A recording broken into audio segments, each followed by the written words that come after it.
Everyone. Hello, hello. Can everyone hear me? Yes, I can hear you. Maybe. Perfect. Perfect. It is a deep pleasure to welcome you. Thank you for joining us this beautiful morning or afternoon from wherever you're calling from. We are about to kick off the Storytelling with AI Masterclass. For this session, before we begin, we want to give a brief introduction of ANEF, the Eastern Nigerian Film Festival, and there's no one else better to do that than Mr. Ike Inaebue. He's a filmmaker, CEO at LP House of Creatives. He's also the co-founder of NFI, Eastern Nigerian Film and Arts Initiative. So give him a warm welcome as we welcome him to give us a story and tell us exactly why we're here. Thank you so much, Dumebi. Thank you for that beautiful introduction. And good morning, everyone. Good afternoon, if depending on where you are. As Dumebi said, my name is Ike Nebwe. I'm the co-founder of Eastern Nigeria International Film Festival, of course, MFI, and the Eastern Nigerian International Film Festival, known as ENIF, is basically fueled and inspired by the legacy that the Eastern Nigeria has to do with the development of Nollywood. And it's also, inspired by a lot of our legacy of African storytelling. If you know anything about the people from the eastern part of Nigeria, mostly the Igbos, you know something about our rich history and our rich storytelling heritage. You must have heard about the folklores. And if you were in the class, if you joined us yesterday, you must have learned so much about folklores and how to reimagine them. And so all of this wealth of richness are the things that are inspired, that have inspired ENIF over the years. We are a film festival that celebrates storytelling, basically, using the medium of film and other digital content, production. We have a very strong focus on supporting female filmmakers.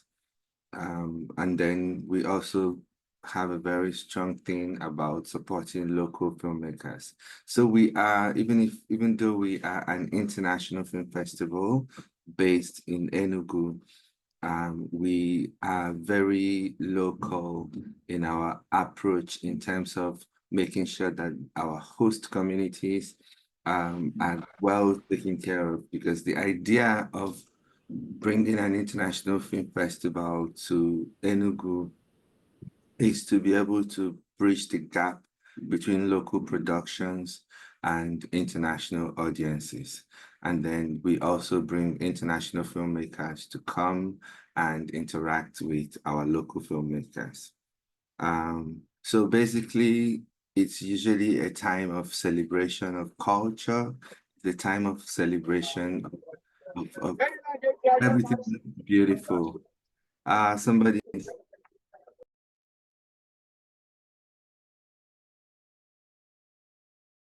Okay, so I have to mute myself.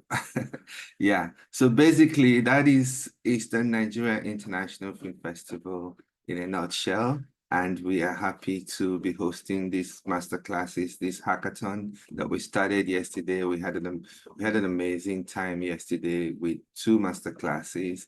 And today we're wrapping up with storytelling with AI, and Dumebi is going to go ahead now and introduce our facilitator for today. Thank you very much, Dumebi. Thank you so much.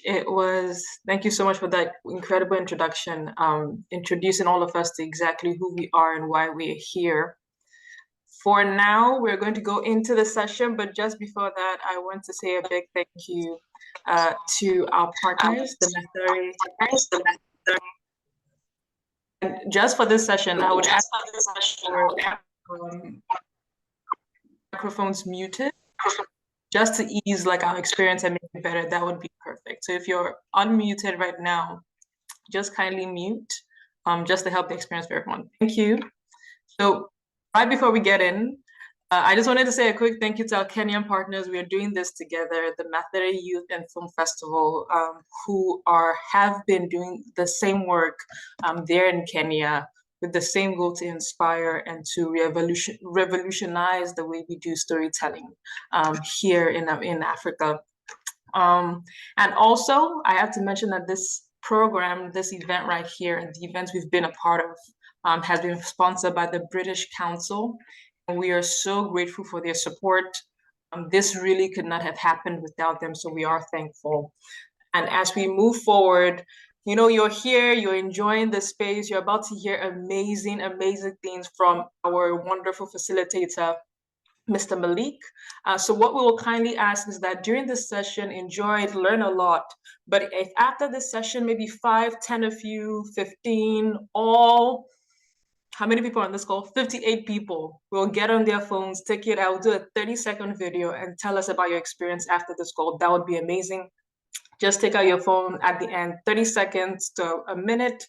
Tell us what you've learned, why you've enjoyed it. I'm going to put the link in the chat at the beginning of the call and at the end of the call. And I'll also put it in the WhatsApp group for everyone who's in the WhatsApp group chat, okay?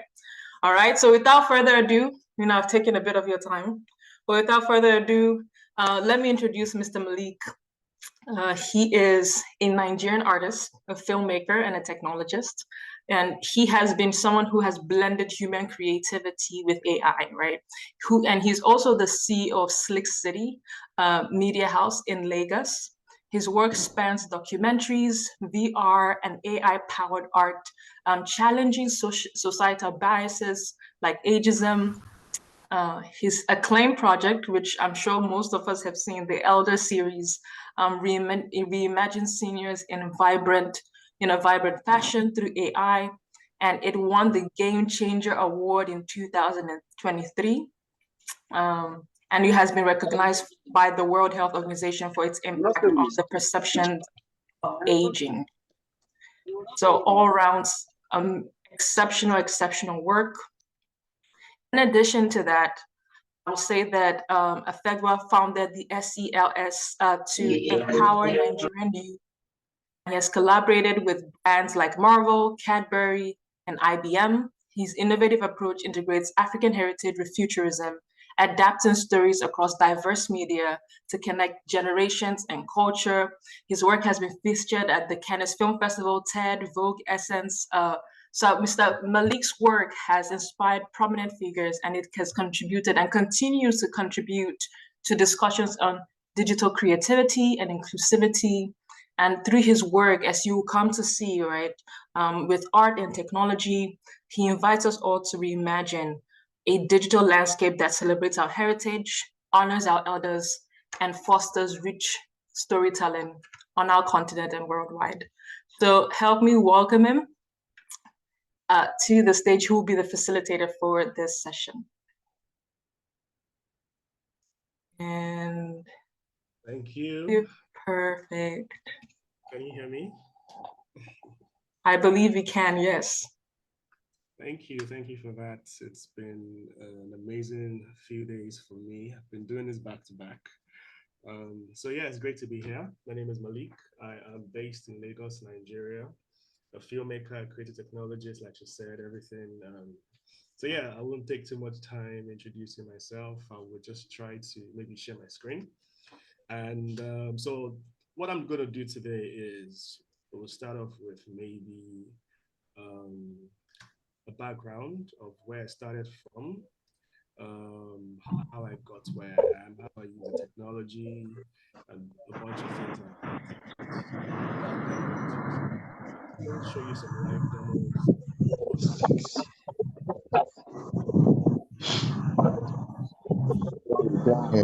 All right, yeah, we can't hear you. I'm trying to use it. You hear me? We can, yes. Okay, yes. So, and hopefully at some point, maybe have some interactions because I like to be specific to who I'm speaking to. So you can ask direct questions on how to navigate certain spaces, then we can have a conversation. But first of all, can you see my screen? Let me confirm that. We can see Yes, your sir, we screen. can. Okay, great. Could we kindly ask, are you able to increase the volume somewhat? It's just a bit low. Just a little bit. Okay, let me, of my voice, right? Yeah, the volume, like I think the volume of the speaker. Okay, Yes. let me change my speakers to the computer one. I think that's why. How is it now? Is it better? Much better. Okay, perfect. So I run a company called Slick City, and Slick City, we try to be very ambitious with the kind of things that we do. So we're an experiential company, apart from just a media company. We like to evoke emotions, is what I say, and everything that we do revolves around storytelling, be it fashion, be it film, be it AI stories, and even music. There's a story behind everything. So intentional storytelling, and the reason why I say that because my very first company was not in film, it was in fashion. As when I was in school back then at the University of Surrey. This was, I think, 2006, 2007. Sorry, we can't hear what he's saying. We can't, I can barely hear Can you anything. still cannot hear me? Oh my. Yes, we can. Oh, let me increase the volume of my microphone 1 second. Oh, right. How is it now? Is it better? Yes, yes, thank you. Yeah, Okay. Oh, great. I'm sorry about that. I was saying that my very first company was not in film or in the media, it was in fashion. I was in school then, and I set up a clothing line because I felt like I was paying too much for t-shirts and I wanted to make mine. And I started to design from my room. And when I mean design, I wasn't using third-party producers. I had the vinyl cutters, the heat press, everything in my room. But people thought I had a massive factory somewhere producing these things.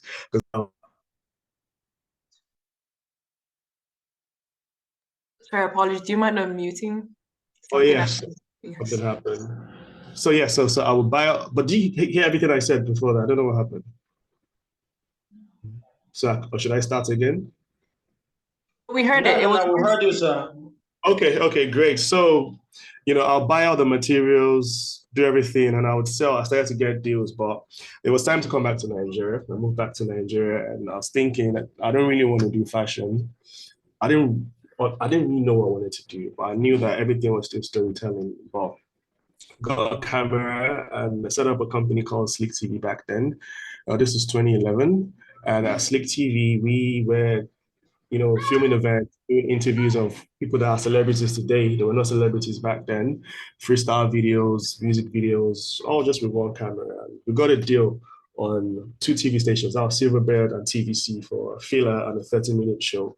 I was spending money, but I wasn't making money. So I said, okay, I need to really focus and re-strategize on this passion. It's passion, but we've got to pay the bills, So I became an independent producer. I produced a few TV shows for Spice TV then. This was between 2013, 2014. I think I did 3 seasons for them, but it got boring because it became repetitive and the same kinds of things all the time. And I get bored easily. I like to find things to augment or to add to what I'm currently doing. So I left that and I kind of set up my company properly, a full-fledged production company where I focused on TV commercials, TV shows, films, and all of that. I wanted to harness my skills even properly because this was a time when in Nigeria, they would go outside the country to get directors to come and film TV commercials, and I used to wonder why that was always happening. So I kind of saw why, mostly about quality control or certain things that some of us were not putting in place back then. So I kind of went back to the drawing board. I made sure I crossed all my T's and dotted all my I's, and I started to get those international jobs. Worked with a bunch of people, even did a few things for Netflix as well. Some coming out next. Yeah, and now for context, when I was in school, I studied business. I didn't go to school for anything creative. Everything that I'm showing you is what I kind of taught myself. And I went to the school of YouTube, but practice was majorly one of my, biggest superpowers as practice, always making mistakes. One of the TV commercials we shot, you might have seen it before, it's this one. think this is Musa's shot? No, it's not. It's this guy's shot. A shot at chasing that dream that keeps him up all night. It's Baba's shot too. A shot at changing life's destination. A shot that enables you to shoot other shots. I'm not gonna play it all, but that was like five years ago, I think. So I was properly directing films, TV commercial. TV commercial was still my bread and butter. It's good money. But like I said, I get bored and I like to think about the future a lot. And that, got me into thinking about immersive technology, extended technology. Then I started to play around with virtual reality, augmented reality, to see how the future would look like, in essence. I'm a sci-fi buff, I'm a film buff, so I really understand how tech grows. And there's nothing we could do about it really. So I like to be ready. So I was experimenting with all these technologies. This is about 6-7 years ago when it wasn't even a buzzword. I even went to a massive company, Ben, a big tech company that I won't mention the name, talking about virtual reality, and they telling me that Nigeria is not ready for this tech yet. And I kind of wondered why they would even think like that, or when are we going to be ready, So I kept on doing it until I got the attention of Meta, did some collaborations with Meta and Ford Foundation and Rockefeller Foundation, where they gave me grants to create immersive installations and immersive projects, where this one you're looking at now is Kofamata Dye Pit in Kano, a 500-year-old site that is dying out. So what we did was we captured it in virtual reality, but not just filming it. I worked with deaf dancers, I worked with poets, and I worked with historians that would take you around the space in a very cinematic, storytelling manner. Still kind of showing in a bunch of museums and a bunch of other places.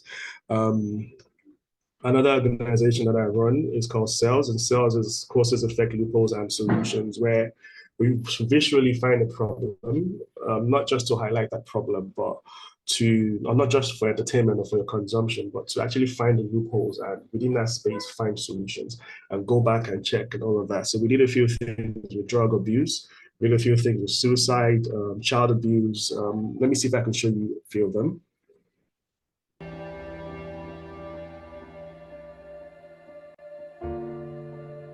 My name is Tunde Smith. I'm a drug addict, and I'm here to tell you my story about drugs. I started taking drugs when I was 20. I was this kind of child then that I was always trapped in my house. My dad didn't always allow me to go out, and my mom didn't.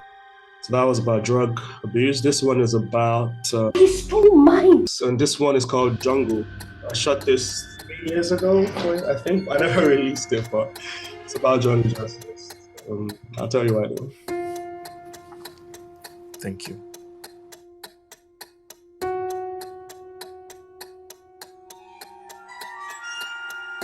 You're going to be an amazing dad, Ben.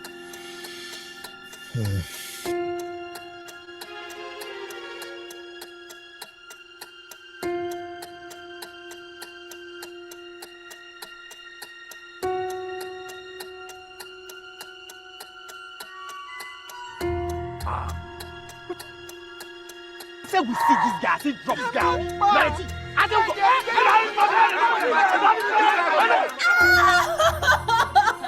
You want that? You want that? You want that? Beg, now station no fun. I'm not going to carry and go station.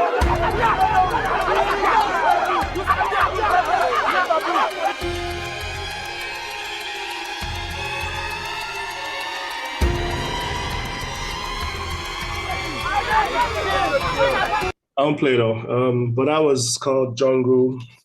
So everything I do is self-funded.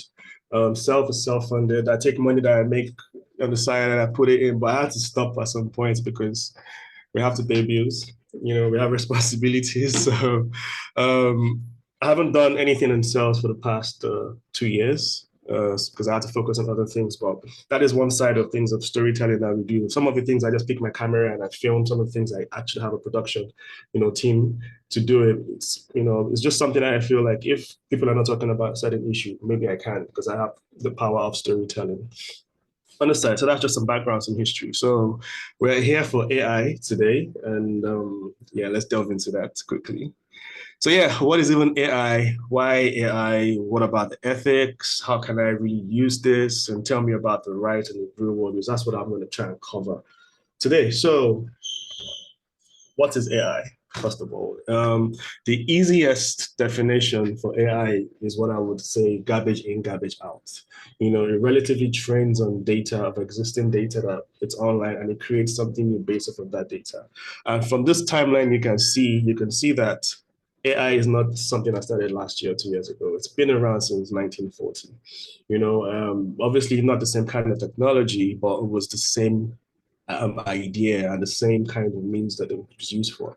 You know, the first physical use was in World War, 1940, and fast forward down to 2022, when it became something that people started to actually look into even more. Before generative AI, which is what I'm going to focus on today, because there's big data, there's Gen AI, it's a massive space.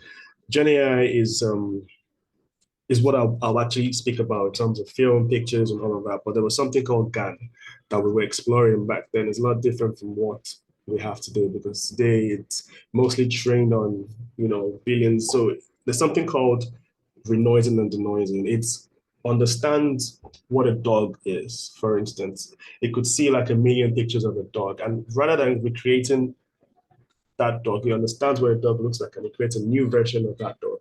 That is how it works. So, but the problem where people face it most of the time is that they worry about that data it's been trained on. Who owns that data? Why is it being trained on copywritten data and all of that to create something new, which is a gray area that we're on, but there's a way to still navigate all of that.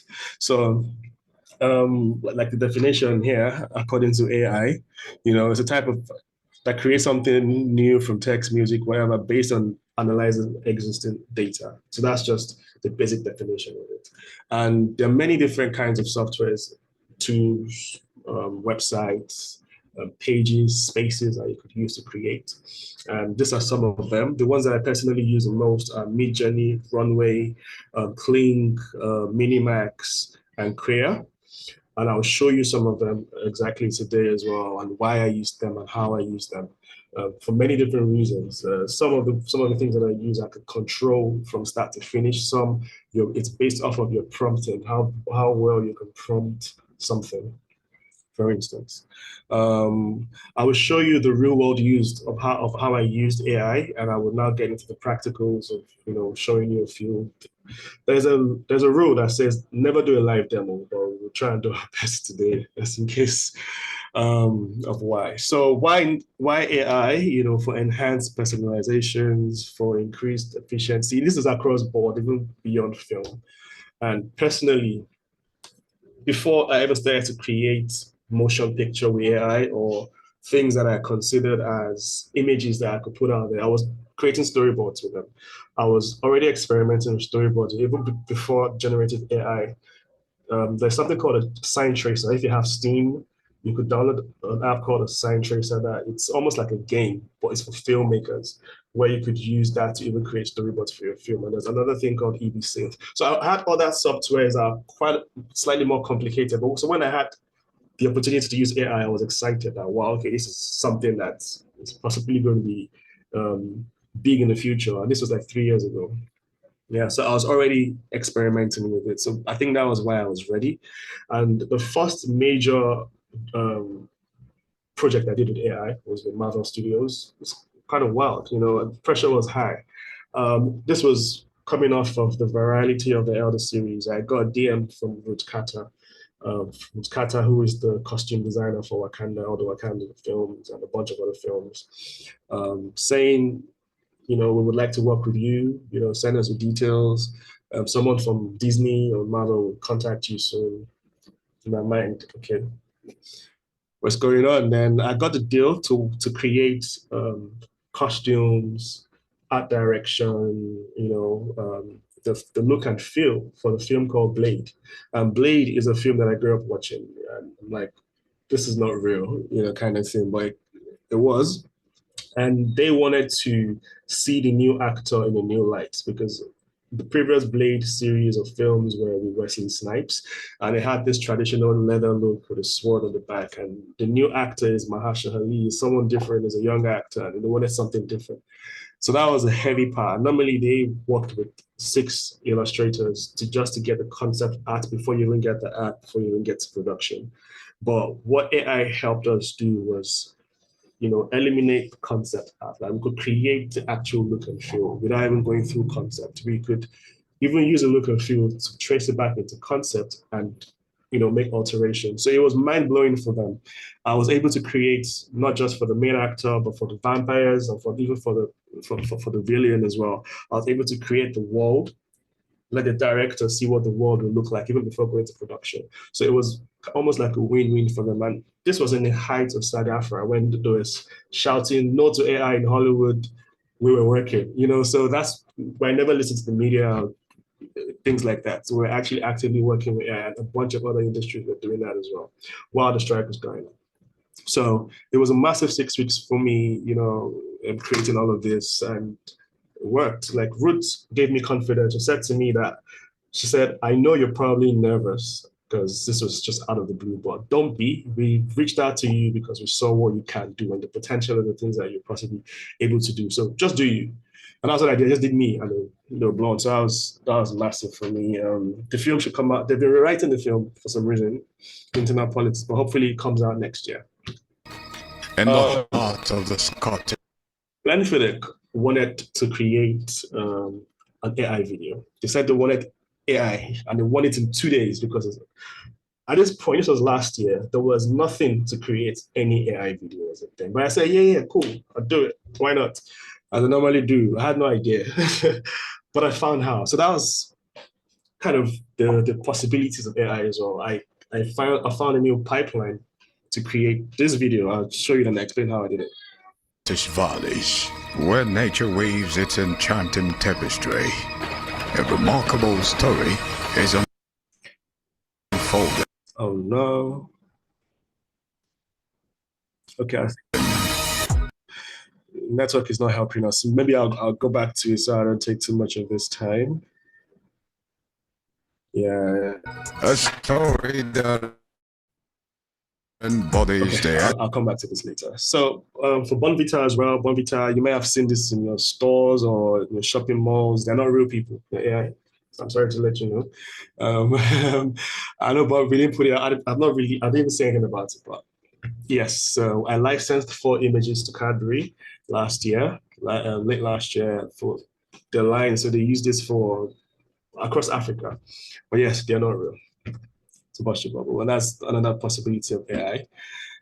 Adobe used me as a test subject. I always call myself a test subject because I was the first person to create AI images for stock photography for Adobe, before they started to do stock photography. So I felt like they're using me as training ground. But good thing is it still sells. People still buy these images, and I wonder why sometimes, but because we have better images today, but it still sells. So yeah, that's for Adobe. Then before I go into this video, because I'm going to be talking about how to create AI films and the steps you can do for experiments, for customizations or certain things like that. So this particular film that I called Fire was done in 1 hour. Before I started to create this film, I had no concept. I just went on my computer and said, I want to create something. So I wake up early every day. I'm an early riser, 3, 4 in the morning. It's a bad habit since I was in uni. So most of the time, I don't like to just doss around. So I'm lazy sometimes when it comes to exercising. So I'm in my computer, I have screens everywhere in my office. So I just like to create. And this is one of the things I created. And I said to myself, I have no idea, no concept, but let me just create. And yeah, this is what happened.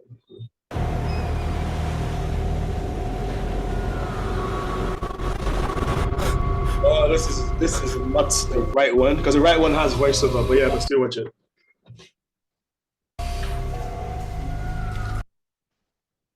Let me look for retouching.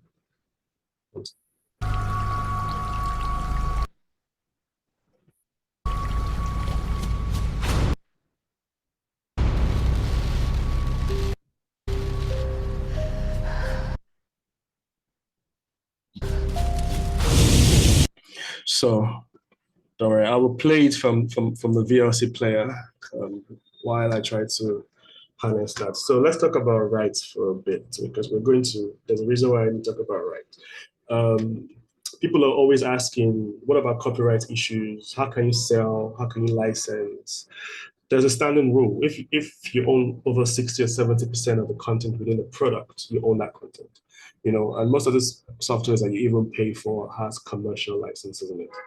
Now, when you're creating, there's two ways to create when it comes to with AI. You could let the AI create for you, which I don't advise, or you could be the creator yourself. And there are many ways to be that creator, and that could be, prompting with the right kinds of prompt you want to use, but that would still get something generic. But you could now impute your own data, your own pictures, your own content, and customize those and make them consistent across board to what you want to do. So that's like training the large language model to understand your experiences, your look and feel, your own storytelling side, and make that personal to you.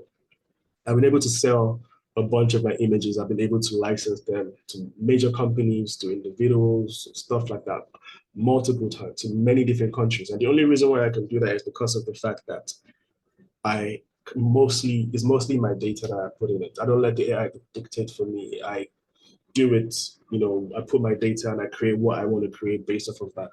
So you can license it, you can sell, and you can definitely copyright it. Just making sure that you're not just scrubbing the data off, or you're not just depending on what it gives to you. It has to be you at the end of the day at the final result. Yeah. So let me quickly find. So before I go into live demos, do we have any questions? I would like some interactions, questions, and yeah, then I would go into some live demos. Yes, I have a question.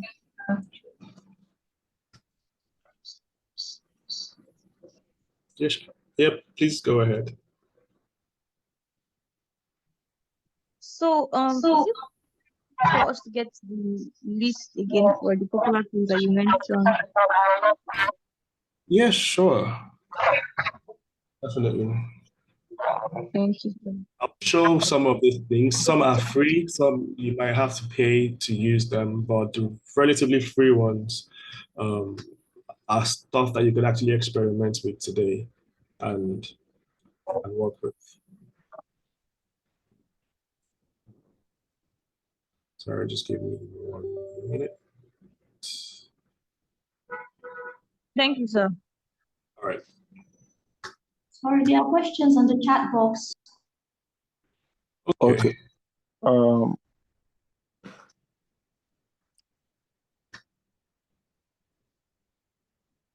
So sorry, before you get to the chat box, I wanted to follow up with a question on how do you balance when somebody has because ChatGPT use the information already available on the internet, and some of this data has already been either copyright, patent, or whatever.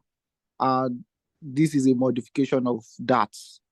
So have there been like challenges of, oh, this looks similar to my work, and so you would have to take it down? Or how do you manage that if that comes up? So I've never had that issue or challenge at all, because of the fact that, people would even see my AI work somewhere and send it to me like, that's your work. That's how unique most of the work is. So, and that is because I don't let the AI dictate the final product. I still put everything in it. I still put myself in it. So you could distinguish that if you're a writer, for instance, and there's a particular way you would write. You could train ChatGPT on how you write. You understand that pattern and all of that, and it emulate that to create something new. So that's very possible. So if that is done, it's mostly called training the AI or training the neural network into understanding what you're doing or who you are. That is not going to be a problem for you. So yeah, I think the more you train it to understand you, to understand the techniques, the more it works for you, if that makes sense. Let me show you something that we did for Unstoppable Africa. So there was a UN event this year in New York, and they needed an opening video to nudge decision makers and policy leaders and stuff like that. It's called Unstoppable Africa, one of the UN side events. This was a video we created entirely from AI. Can you see the screen with the world map? If you can, let me know, so I'll play. Yeah, I can see it here. Okay, great. Imagine a future where Africa not only harnesses... Is the sound coming out, just to be sure? Yes. 60% of the world's solar potential. Thank you. Okay. Imagine a future where Africa not only harnesses 60% of the world's solar potential, but also becomes a global leader in trade and digital transformation.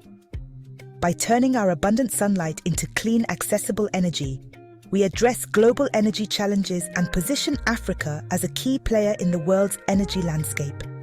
Our trade and manufacturing sectors, empowered by the African Continental Free Trade Area, will drive economic prosperity, breaking down barriers and connecting markets across the continent. Meanwhile, digital transformation will enable us to leapfrog outdated systems, creating a connected, innovative ecosystem that supports everything from telemedicine in remote areas to AI solutions for uniquely African challenges. Empowering our private sector will be key to nation-building, turning startups into multinationals and unlocking limitless potential. This is Unstoppable Africa, a continent transforming itself and the world.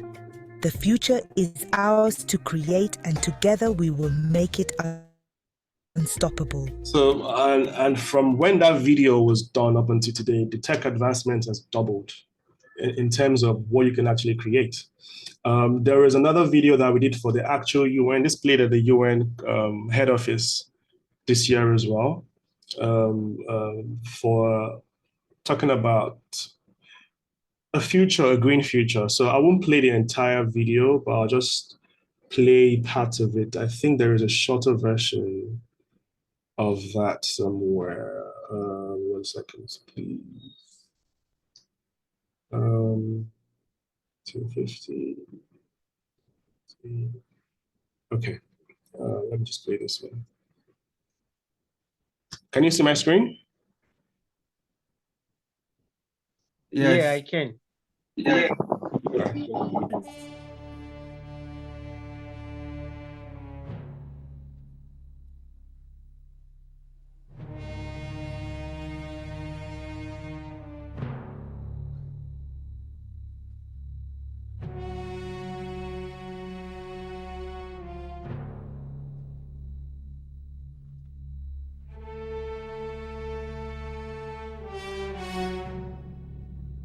So this was really about nudging the UN about global climate issues and stuff like that, basically. So yeah, so let me go into some practicals, I guess. Where do I start? 1 second. So one of the tools that I use is called Midjourney, and Midjourney, I'm sure my screen should be open now. I'm hoping it is. Can you see my screen flipping through? Yes, you can see the screen. Yeah, I can see. So Midjourney, you can use Midjourney from... So currently, I don't know if it's just me, sorry to interrupt. I think we are seeing the screen, your downloads files, your local disk session. I don't think we're really seeing. If you're in Midjourney right now, I don't think. Oh, okay, that's not the screen. So good. Screen 3. Gotcha. Okay, should be on Midjourney now. Yes, we're right there. This is Midjourney, you know, and Midjourney is a platform where you could create images. You could customize the images. You could change things around the images. You could upload images, mix and match, you know, mix and match, for instance. Let's say I wanted, these are all uploaded images that I've already uploaded in the past. So let's say I wanted this this inspiration. That's a masquerade, yeah. And I wanted that masquerade to be mixed somehow with,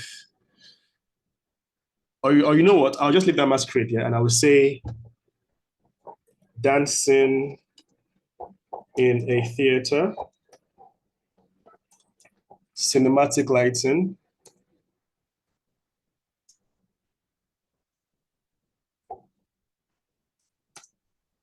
and blue fill. I want to change the look and feel.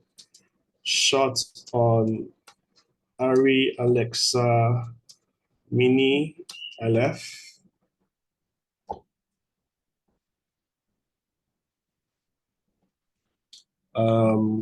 With a 35mm lens. So if you can see these icons here, these 3 icons here, they all mean something with the image that you upload. So there's something called a character reference, a star reference, and a picture reference, yeah? So this is used for, I'll show you all 3, actually. Let me just show you all 3. Let's press enter. Go back there, come here, character reference, press enter.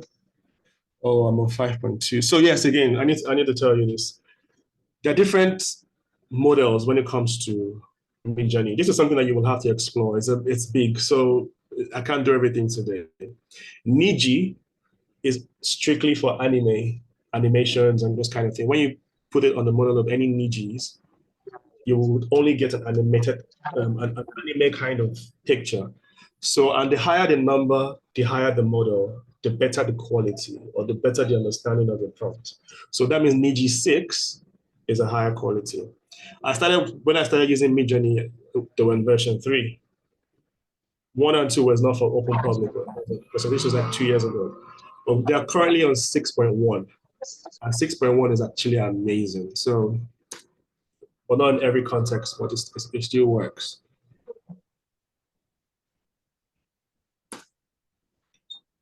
So now, using the reference of that image that I showed you, which is this masquerade, because it's a picture reference, it was trying to just take the colors, the style of that picture to try and create something new from it.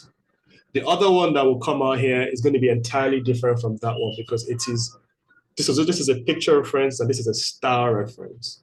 Now, star reference is taking the patterns of the masquerade and put them in the surrounding of the space. If you can see it on the clothing, on everything. So this is all the first steps if you're trying to create something with a picture.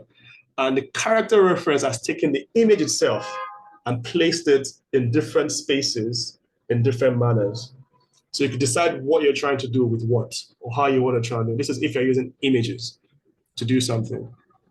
So now, another way you could use uploaded pictures is adding 2 images together. So I could click on that, and I could click on, let me find something extremely random to use. Okay, maybe try Shaka Zulu. I don't put any prompts there. No prompt at all. I press enter. Just by mixing and matching those 2 images together, you're going to get something entirely new. So imagine you have 2 of your own images and you want to see something new that you don't even have an idea what that looks like. That's a way to do it. So what is happening, let's go to the examples that I put up earlier. And so for instance, let's use this epic looking guy, for instance. The reason why it looks like this was because of the prompting I used for it. So if you can see the prompting on the side, I think you can see, let me see if I can zoom in to it.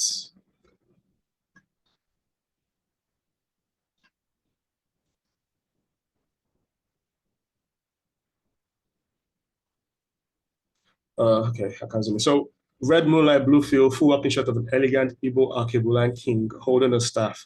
So I put Alkebulan there for a reason, so you understand it's ancient. You know, Alkebulan was the name of Africa before Africa was Africa, that kind of thing. So that I like to put in small details like that, so and the AI understands all these things. So holding a staff and it's got dragonflies and that. So it's all effects that I want to add. The more you add, the more things you see and all of that. Now, for instance, the hand looks funny. I could come to editor and do that and just put hand or palm or something and submit.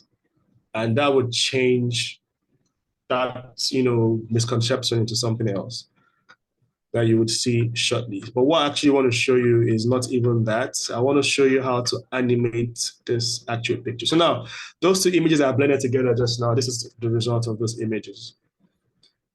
This guy doesn't exist, but a blend of two people has created someone entirely new. You can decide to not use this for something. You can decide to, let me download this. Yeah, let me come to Runway. Please confirm that you can see my screen. You can still see my screen. Yes, Yeah, I can see the screen, but the quality of the video on the screen is not that sharp. That's the issue we are having. Like, we can't read through the screen. The pictures are not that clear. Can anything be done to that, please? Let me check what internet I'm using right now. I'm on my 5G. It should be fine. Should be fine. But what screen can you see now? Can you see a screen with someone moving a face and stuff like that? Yeah, someone moving a face above. Yes, exactly. Yes. So this is an app called Runway. Runway, unfortunately, is not free, but I think they have a trial version. I'll confirm it. But it is packed with tons and tons of tools. So I'll go to the dashboard first of all. Now, on Runway, you can generate videos, generate images, audio. You could lip sync, let your image speak to whatever sound you want to put. You could remove background, text the image. You could expand an image. You could shrink an image. You could change items in it. Like it's packed with so many tools that you can just spend hours and hours spending. But what I use on the website the most is the video tools, the generative video and the video to video tools. So now in generative video, you have the Gen 2, the Gen 3 Alpha, and the Gen 3 Alpha Turbo. So all this, I use only Gen 3 Alpha and the Alpha Turbo. Now, one has a video to video model that you could upload a video and to change that video into something else. Let me see if I can give you an example. Let me find a driving video for it. If I can, this is this Dambe guy. Let's see if it's good enough. While it's uploading, let me show you this other website called Minimax. Minimax, they have a free trial that you can use now. I think you can try it. And the website is what I'm going to put chats right now, the chat box right now, so you could experiment.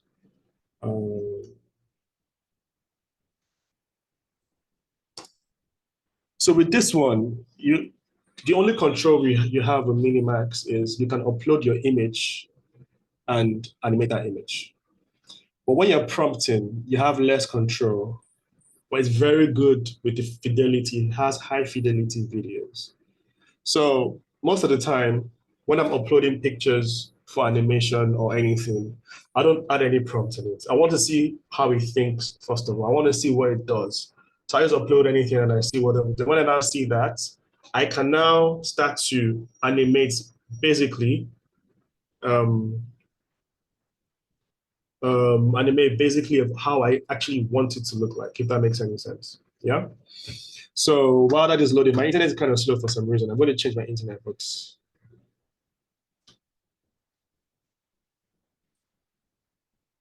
let me change my internet connection because I see that it's kind of slow.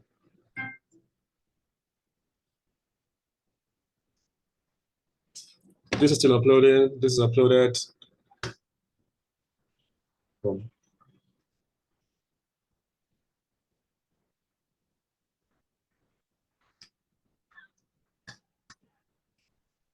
Yep. So come back here.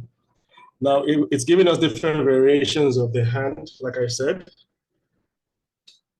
That's how you could customize the image. So images never come out perfect when you're creating with AI. And the step one is if you want to customize your film, you have to start with your image. So make sure your image is up to what you want it to be. And going back to the prompt, I want to show you why it looks like that. Yeah.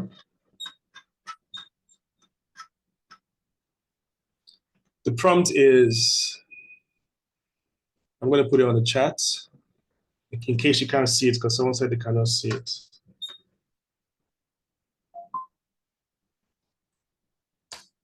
So that was a prompt, yeah? And the reason why that prompt is like this is because I'm trying to control every aspect of the image. From the lighting, to the fog, to the mood, to the blue fill, to the red fill, and even the aesthetics of the man. So all this matters depending on what you're trying to create, yeah? So if I take this, I download this, and I take it into another software, like Runway or Kaiba or anything. So yeah, so this is the video to video that I was trying to show you, but I'll come back to that shortly.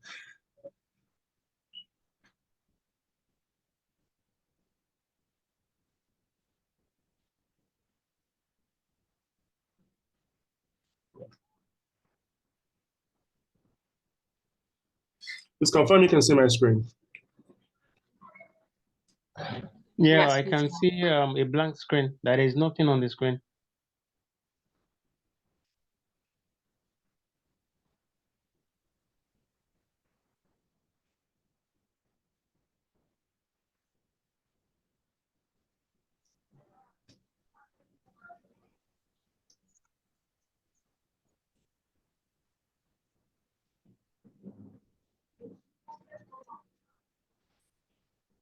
Well, you can see my screen now, right? Yes, I can. Okay, so this is another, I'm going through them one by one because of my internet. I don't want to wait while it's loading and we're just wasting time. So this is another one I put on the list called Kling. Kling, you could also start for free. They have free trials. You could create images and videos, but I use this for mainly videos. So with Kling, you could prompt an image or you could upload an image. And you have some control when you upload an image. You have control of camera movement. You have control of how you want the subject to move from right to left. So for instance, I have this image of a man standing on the street here. And if I want to have some certain emotions or whatever, something called the draw motion. And the draw motion is where you can segment this person with this area you see on the right here. This area, everything, all these areas are for each part of your image. So if I say area 1, I can draw a mask on area 1 and direct it to move a certain way. By just doing that and drawing an arrow, it's going to move that way. But for the best results, you click on auto segmentation, yeah? For auto segmentation, you don't have to draw too many masks. You just, you do that. And I say, I want him to move that direction. That is all I need to do for him to go that direction. If I want to animate this text for it to blink, I click on that, I draw a mask, and I do the same thing, yeah? So now there are two ways of also achieving your results. You can do this without prompting anything, but you can actually put a prompt and say, man walking on the streets, for instance. That's all you need to do. And there is something here, this slider here is also important, depending on how you want the AI to think or how you want it to be closer to your prompt, yeah? So if you go to creativity, you're giving the AI more power to just do what it wants to do. But if you go to relevance, it's going to be drawn mostly towards your prompt and what you want it to do. And there are two modes here, the standard and the professional. The standard is for the low fidelity, professional is for high fidelity. But that being said, it costs credits to do everything, but you get 70 credits per day if you don't have a paid account. Negative prompting is when you don't want to see something in the image, for instance. Let's say you keep getting bad images and results. You write whatever you're getting there, grainy, low quality, whatever, then you generate. Yep, so while that is working, I want to show you another free software that you can use now. which is called Flux. Flux is on Krea. Krea, you can create. Can you see my screen just to be sure? Yeah. Yeah, I can see. But Kata, can you do us a favor? When you mention any software, can you spell it? Because we can't read through the screen, but I'm trying to jot down those softwares, please. Thank you. I'm gonna put everything on the list on the chat box so you can have all the links. There's a list you made that has all the softwares now. Perfect. So this is a software you can try now. Yeah, it's free for limited use. And I'm putting that on the chat box.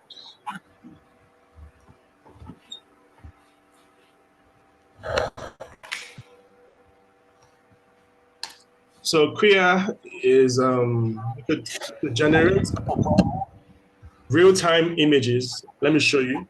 Real-time images, actual images using Flux, videos, and animation from here. So for the real-time image, this is how it works.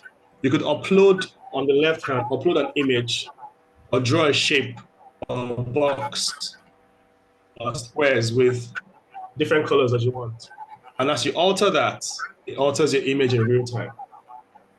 So I put here an African woman wearing a head tie, get a tie. Let me put an African man market. Yeah. So now you can see that it's emulating the colors on these boxes in real time. When I alter this a little bit, it alters the image on the right. Depending on what you want to do, I could delete this image and say, okay, you know what? I don't want any blue. I don't want, or I could increase the size of this, or add a new layer, or add a new picture, and based off of that, it will, keep generating new things based off of that thing.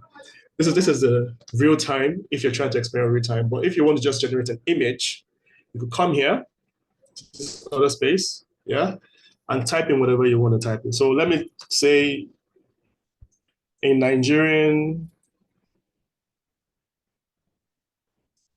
doctor getting angry. With this, if you come on this place, you can change your aspect ratio to 16:9, 9:16, depending on if you want a portrait mode for social media or cinematic for 16:9. I always like to go for, 9:16 or 16:9, but in this case, let's go for 16:9 for cinematic reasons. So you generate, and Flux is relatively very fast. That's how fast it does. Can you see it? So now there's something about Flux that you can mess with called styles. If you go on this side of it, you will see many different styles. And if you click on any of this style, it will emulate the characteristics of that style. Be it the lighting, the colors, the look and feel, and all of that. For instance, I may like the look and feel of this car, the background, it looks cinematic. I click on that. The same prompt will give me something entirely new, regardless of whether this prompt is what it is. So while that is happening, let me go into the other pages that is there already quickly. So you can see how it changed dramatically just by adding a new style to it. This is a way you can mess with your look and feel and all of that. So yeah, coming back to, I know you can't see my screen, so let me just share it again 1 second.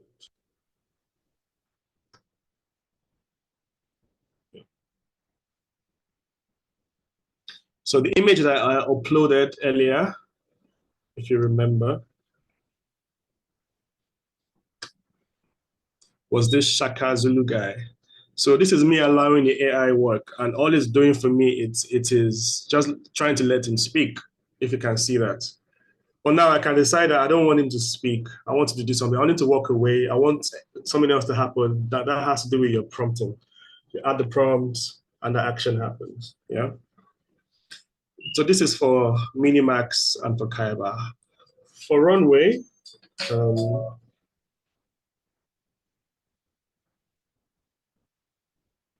Runway takes some more time, and this is actually the one I actually want to show you guys because it has more tools packed in it.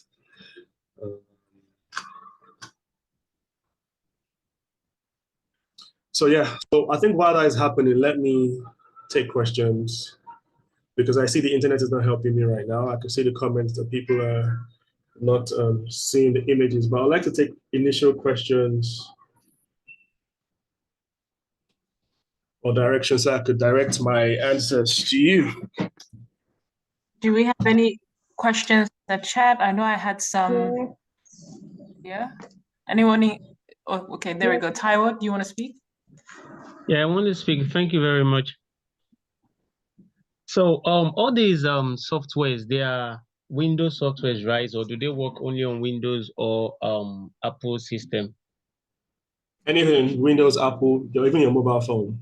It works on your mobile phone as well. All you need to do is have a smartphone. So all these softwares are meant to be working on smartphone? Yeah, everything. Everything works on your smartphone. All you need is a smartphone. All right, great. Great, thank you. I have a question. Yes, I believe the next person was is Sylvia. She had a question in the chat. Yes, there you go. All right, can I go on with the question? Yes, you can, definitely. And yeah, so I said, if I may, just for the sake of this, if you're able to turn on your camera when you ask a question, that would be great. Thank you.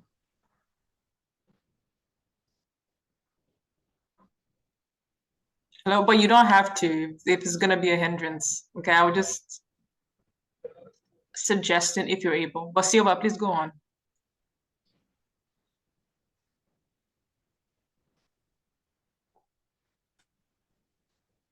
Hello?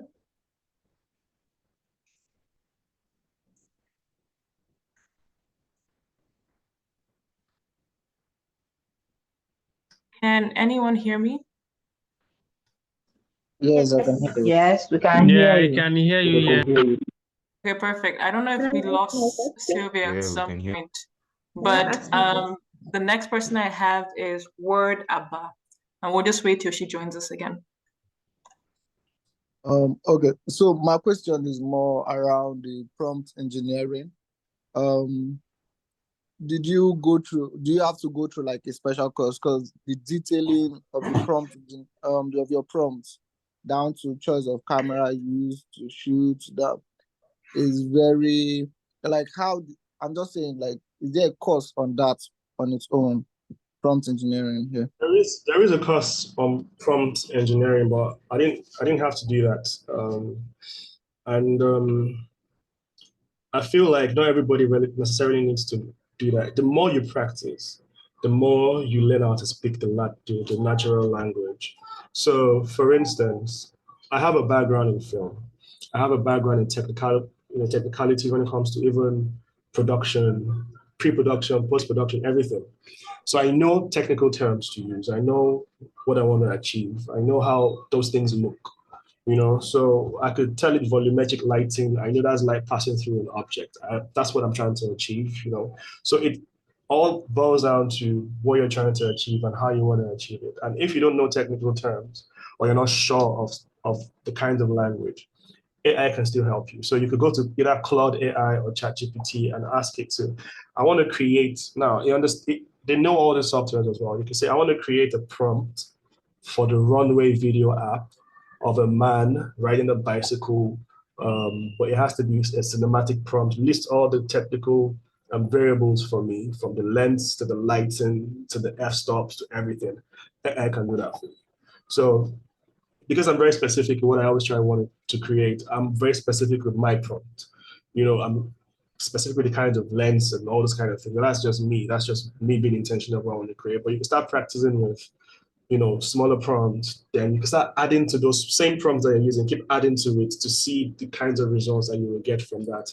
That way you can know how the steps it takes to achieve something or the steps it takes to achieve the first one based off of your prompt. So that's you also understanding how to speak to it and it understanding your language.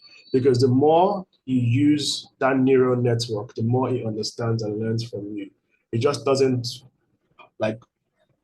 happen one day and that's it. It's cleared off. It's there. It's embedded in it already. And the more you train it, the better for you. But I'd say start with using AI software to gather prompts for you and look at how it's structured. Be specific about where you want to use it as well. It's to create it based on that platform. And from there, you can start customizing it and altering how you want to do that before you know it's there to speak to it in a prompt language. Perfect. Thank you so much for that. I hope it answered your question. I'm going to move it over to our Me family in Kenya because they're streaming from Kenya. So I believe someone has a question from that location. Hi. Hello, are you able to hear us? We can hear you, yes. So most for us, we wanted to know more about the rights of how you may use the images of the videos. Can the teacher explain more about that? Okay, so for instance, depending on what you're trying to create, if you're creating something specific, you're starting from somewhere, my video is off. I don't know, just my video is off. Can you see me? No, it might be a cover on this, on the, what do you call it? On the video. Oh, okay. The screen. I have one of those covers that covers your camera. I'm actually using an external camera, but let me research it, but I'll answer your question. Depending on the thing you're trying to create, for instance, the step one is, what is that thing? What is that story? What is that image? What is that picture? What is that video? Yeah. If it's a picture, if it's a video, for instance, you start with a picture. And that picture, what kind of picture is it? Is it your picture? Did you create that picture? How did you create the picture? The variables inside, how much do you own in that? Then you could animate that picture based off of what you want. Now, if you own 70% of the content, I think it's 60, but I always say 70% of the content based off of anything created with AI, it belongs to you by right. You could actually license that. You could actually copyright that, which is what I've been doing as well. So I'm also saying.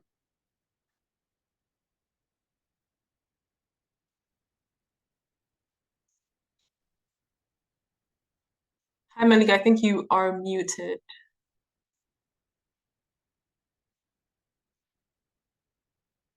Also, for those in the chat, I can see the questions. So what I'm going to do is we're taking questions that just popped up with folks with their hands raised. We went to our Kenyan team. Next, we're coming back to check. So don't worry, don't be stressed. We're coming right to you, okay? Okay, I think it's better now. I'm back. So sorry about that. So now you could license something that is 70% your work. But if you animate anything that has to do with that, it belongs to you. It's pretty much. But if you're taking something off the internet and you don't know where it's from, you just create something random, then there might be an issue based off of likeness or any other thing. You don't have control over it. So if you just put a prompt on a video software and it animates for that video alone, you have no control of where that comes from. We're currently working on a technology, myself and some lawyers and industries in the UK, to try and trace back metadata of where this thing comes from. This is a long process. It's not a small deal, and it's not a small thing that we're trying to work on, but it's necessary for this kind of a question. So the way I sell and the way I mitigate those things, I make sure it's my data set. I make sure nobody can come and say that is my work or this is my anything. And with that, the step one has to be done. And every other thing is a minor thing. So just don't let AI create for you. Create it just using it as a tool. It could be a step. Sometimes I work with Photoshop, Premiere Pro, all these other softwares, and add AI into it in the mix of it, and everything is all mixed together. I shot a commercial recently on a short film recently. There's some AI things inside, but if I don't tell you it's AI, you never know it's AI. But I'll plan to tell people, by the way, there's some AI, stuff like that. So that's just ways of augmenting and adding to it. But you can sell, you can definitely copyright it and license it based off of these variables. Thank you so much for that. We have Sylvia, she's back in the chat, so she wanted to ask her question again. She was the first one who put up my hand. So Sylvia, if you can unmute yourself and ask the question you had, that would be perfect. All right, thank you very much. So, my question is, I've been exploring AI and I've been able to create images, videos, and a couple of things. But the problem that I have is the fact that I'm not able to create a coherent story. For example, I have a story in my head, and I'm trying to like generate images, like put in prompts. I don't know if it's because I'm currently on a free basis. That's the problem I have. Difficulty creating coherent characters, scenes, and all that. Is it because I am using a free base? And are there chances that if I subscribe to like Midjourney and other AI tools that I use, I'll be able to create better coherent characters and scenes? Okay, that's a good question. What current software do you use? What current platform do you use? I use Clean. I've used Midjourney once. I can't use Runway because I have to like subscribe to it. I use Krea, which is free, and but when I'm trying, when it's mostly happens for the video generating AIs. Like I can't create coherent characters. In the first image I've created, I like it. Then I'm trying to create like subsequent ones. It's just like many things are always off, and I try to make them right, but I don't know. It just doesn't work. Okay, so your best bet would be Midjourney. As I say Midjourney because there is something called a character reference where you can create consistent characters across board. I've done a comic book for all consistent characters, and this is something called a character reference. It's something new that Midjourney brought out this year. Midjourney, you can create an image and use that image you create to create more images in different scenes from that. So they have an editor platform on it. 1 second. Let me see if I can share my screen. Okay. So they have an editor platform on Midjourney that you can literally change clothing, change surrounding, change anything that has to do with that image by uploading that image into it and expanding the image and reducing it. But now, using that, there is something called a character reference. That's the cref. That is a dash. If you use Midjourney, it's called a dash cref. And the dash cref means when you put it at the end of your prompt, it's to pick the character of the images that you put. And you add a new prompt, say you want this to be doing something somewhere else. It's to use that same cref to create something consistent. So the most customizable so far, apart from the other ones that are on GitHub. So now the other ones on GitHub and Hugging Face that are slightly more complicated. You might need to code a little bit to learn to use those on, except you use Python. If you use Python and you know how to use Git, perfect. I can show you how to use those. But for the ones that you want to create based off of this, drag and drop or prompt or plot, it's more of using a character reference to do it. Runway also does that, but Runway is quite expensive. I think it's about $30 or whatever. I don't know to pay for. But there's a $10 plan on Midjourney that you can still work with. And the character reference means, let's say this is the editor mode, for instance, where I could change, expand, add, change. I could color our outfits and make her wear something entirely different, a suit, stuff like that, just by putting in the prompt.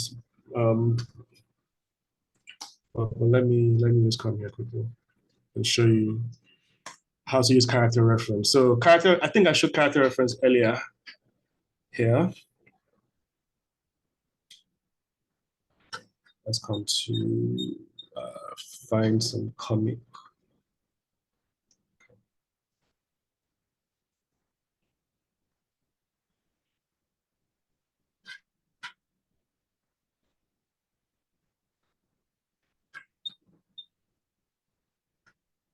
I want to find previous ones that I've done. Yeah.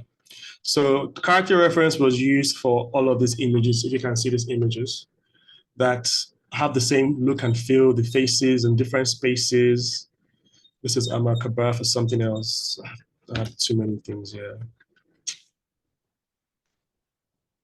But yeah, but when you subscribe for Midjourney, that's the easiest way to use it. And I would suggest for Midjourney 6.1, 6.0 for character reference. But when you're trying to generate images first from scratch, just the generic ones, I recommend 5.1. 5.1 has more understanding of your prompt than it does with 6.1. 6.1 tries to emulate more of the quality and the aesthetics of it. But yeah. I hope that kind of answers your question. Yeah. I know that I have to subscribe to use all of those features. Yeah, try Midjourney. Try Midjourney. Even if it's for a month, you would, know how to really use it. And character reference doesn't just work on animations. That's what I was trying to find. So I could even turn them into real human beings still based off of the same character reference, depending on what you want. And character reference has a weight between 1 and 3.0. So 3.0 used to be 1 and 100 before, but they changed it to 0 and 3.0. So 3.0 would look exactly like your image, even with the clothing. 1.0 will only take the face of that person to do it. Yeah. All right, thank you. You're welcome. Thank you. Malik, are we still taking questions? Yeah, sure, because my internet is not really helping matters in terms of some things that I am showing. Let me try again. I want to show, because I want to show the new runway update, called Center Stage or Act 1. Act 1 is brilliant. So I'm just looking for a driving image so I could take questions while I'm doing that. Any questions? Yeah, perfect. I'll go to Ogo only because I saw his questions earlier, her questions much earlier in the chat. So Ogo, if you want to mute yourself and ask your question. Yeah, hi, thank you so much. Hi, everyone. Yeah, okay, so my question is on generating a specific image. So I work with people living with visible differences, different skin conditions and appearance concerns. And it's been tough. It's been, I've moved from this one to this one, all free ones, but on Leonardo, which nobody has mentioned here, I don't know. But I've kind of been able to, vitiligo is, which is one of the conditions I have, it's easy. It kind of seems like a condition that all of them can generate. But when you come to eczema, it was tough, but I was able to, kind of training and all of that. But for all other skin conditions, it's tough. Even for scar, what they give is totally, it doesn't look kind of realistic and all of that. So I'm thinking maybe there's something I'm missing. Maybe there's something I'm supposed to, because when using the prompt, I will go this way, go to the left, to the right, to the north, to the east, to the west, kind of ask ChatGPT, explain in details, and they generate a kind of prompt for me, but it still doesn't work. So can you help me with that? Is that something I'm not doing to be able to, generate images with these conditions? So the problem is from the data set. So I'll explain something. There's currently a bias and misrepresentation when it comes to Black people, when it comes to Africans in the AI space. When I was creating the Elder series, for instance, I was trying to create luxury-looking, affluent-looking Africans on the fashion runway. I was getting dirty-looking Africans on the fashion runway. I was getting people that were begging for money. No matter how I prompted it, I was still just getting very misrepresented images, and I was wondering why. And it goes back to,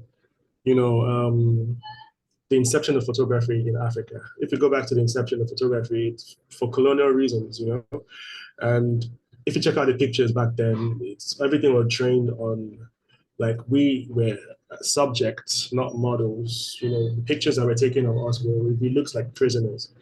And the problem is stock photography has been trained on that, and AI and big data has been trained on that as well. So when we try to create things that are specific to our cultures or Africa, or things that, matter to us, that data is not there because it's only focused on certain type of data, So now I had to train that neural network before I started to get those new images with pictures and every bunch of things, make you understand those pictures that I use then. And it was a lot harder back then, but it's a lot easier right now. So if you want to create something that has to do with a particular skin condition, you may have to train the AI to understand what that skin condition is and how it looks on the black skin, and that may require even some money, because training an AI right now costs, I think, some quid, some dollars, I feel, but it's worth it. Runway does that. You can train your runway, you can train quite a bunch of other ones that you can train with a bunch of pictures to do that.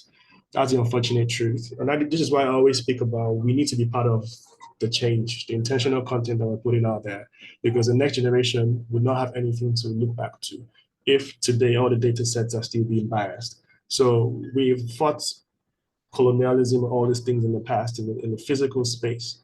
We don't have to do that in the digital space again. So that means today we need our data sets to be valid, to be, conscious, to represent our essence and the good, like everything that has to do with us. And this also has to do with this type of things that you're talking about, putting those types of, it takes you taking real pictures and feeding that data into it and making you understand what that is to create new things based off of that. If you try to create from other races, you might get something. So let me give you a quick example. There's a website called Ideogram. It's free.ai. You could use it as well. As you were speaking to me, I wanted to find out what eczema looks like on that space, and I typed, black kid with eczema, and see what I got. If you can see my screen, I got a luxurious kid looking like this, so. It's still part of the conversation we're still having, and stuff like that. So it's crazy. If I go on Midjourney today, I will do a practical example right now. I'll show you how bad it is. I'm going to go on Midjourney now. Sharing my screen and type in a boy in Lagos. Just that's all I'm putting there. A boy in Lagos. Yeah. And let's see it show us a boy in Lagos based off of. Okay. I don't know if you can see my screen. Yeah. I see. So this is it creating a boy in Lagos. Yep. Just for practical. Yeah. Now let me put in a boy. So no matter how much I put, if I put a beautiful Lagos, nice Lagos, affluent Lagos, I will still get dirty Lagos and a boy looking poor until I started training data sets. This is still the problem we're facing. So I just put a boy there without anything else, and let's see what comes out. Do you see any black person there? Not at all. And why are they looking clean? So this is reality, and this is why I do what I do, and this is why I train data sets, and so when I was creating those images of elderly people, if I show you the images I got at first, you would cry. You would be sad for why we're being perceived this way. So that was a rabbit hole for me to say, nah, I need to do something about this thing. Kept on training the data sets and just putting out the right kinds of content, and fortunately, it worked. If you try to create an elderly black man today, or elderly man today, you could hardly get any impoverished thing, or any Nigeria. So it's part of our individual, responsibilities to know that this is a problem. It will be a problem in 10 and 15 years. So we're getting to a space called AGI, which is artificial general intelligence, where machines start to become autonomous, yeah? And decision-making will be in the hands of machines. This is where all the big money and investments are going into, by the way, just to let you know, from the biggest companies. Not in security, not in regulation, not in ethics, but in making it smarter. Now, we need to think about that very well. What role do we play in that? Where do we stand currently when we're still being perceived as dirty and impoverished in the digital space? So if we're not makers, if we're not being intentional about our content, the next generation is going to suffer, because the future is going to be based off of data. whether we like it or not. So now that data, is it biased or is it not? Is a question we should ask ourselves as well. So we just need to understand that, yes, we can use the softwares and all of that, but we need to use it intentionally and also understand it was not made for you, or with you in mind, which is a fact. Like most of this, we don't have access to it in Africa until after the math and everything. I always use VPNs. Like my Meta AI frames, I couldn't download the app in Nigeria for 3 months. I had to use a VPN to download it. My AI glasses, I had to go to a different country to get the software downloaded. What's the problem? So we need to understand that we need to start to be makers. We need to start to be intentional storytellers to show our essence of everything. But I know I answered your question in a very long way, but I hope that says it. Yes, you did. Thank you so much. Thank you so much. So what do you advise I use, that Midjourney? Because for now, honestly, I'm using Use Midjourney. Midjourney. Use Midjourney. It's a cheap one. Yes, you could feed it. Just feed it your images and let it create new variations of those. Then from there you can ask to double it and you'll be fine.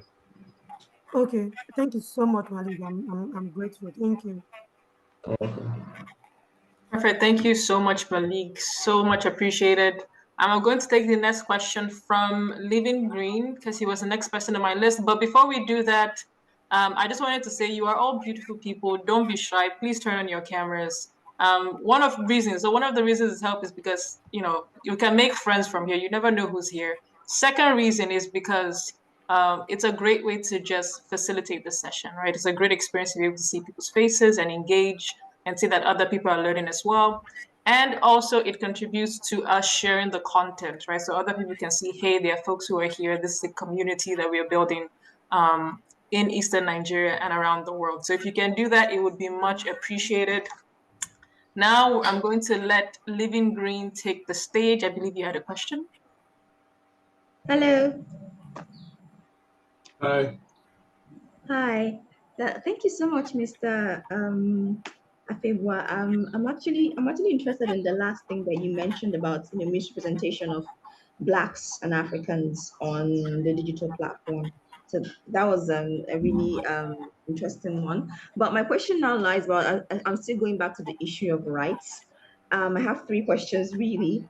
So, I mean, when you talk about training the AI, to get used to maybe the things that we wanted to, especially specific to Africa. Does that also involve putting up images that we want? Maybe an image of someone who has a Black person who has a real life, who has eczema, and then we put that up on AI. Is that also a way of training it as well? And then also, you mentioned earlier how we can own copyrights for AI work. Would you say putting up our own image and then merging an AI generated image, would that make our works ours to sell if we wish to? And then the final question, how can AI help in terms of the preservation of language, specifically Igbo language? Yeah, that's it. Yes, it's a very good question. Yes, it takes for us to put out our content, to put out the right data and label them well. So you understand it. I think that there's a need for an African large language model.